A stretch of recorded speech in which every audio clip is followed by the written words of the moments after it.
Tonight was the anniversary of the 10-year anniversary of the BP explosion, and we had a Candlelight Vigil memorial on behalf of those that lost their lives. And on a bigger note, really, the whole memorial, it branched from 1980 to present. We've had 35 fatalities in that span.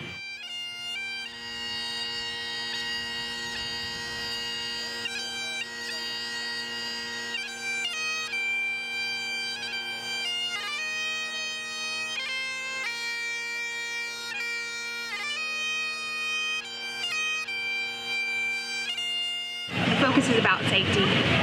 It's about safety of the workers, and we don't want to have more memorials like this, and we don't want more incidents like the one that happened 10 years ago.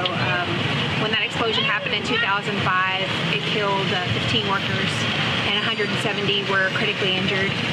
And it's a memory that many of the workers out here will carry with them for the rest of their lives. Tonight, many of the people who presented crosses were people from our fire department and EMT that actually responded to those fatalities. So it's very intimate to a lot of people that were out there that took part in this memorial. When the explosion occurred, we were BP, and then about 2 years ago, Marathon purchased the facility, and now we're the Galveston Bay Refinery. We just went through contract negotiations, or we're going through that process now. February 1st, we went on strike, and realistically, this strike is about health and safety. When you look at the company's risk profile and the risks that they're willing to take, it's all about money and time and what they feel is like cost effective. You know, if it's cheaper for them to cut the time on cleaning a vessel so they can get it back into service faster, well, then that's the route they're going to choose. Well, when it's not cleaned properly and they put it back in service faster, I mean, there's a risk for hydrocarbons, there's a risk for explosion if everything doesn't start up properly. So they'll assume the risks on the front end, but then we're left starting up the equipment, and we face all the risk head on. So it ends up being very scary for the operator that's there trying to make the best decisions at the time, not knowing what's going to happen when they start the equipment up. If a piece of equipment fails during the startup, it can just start to spiral into many failures, and then you're looking at, you know, a buildup in pressure, a buildup in temperature, or any of the dynamics that can just quickly get out of hand.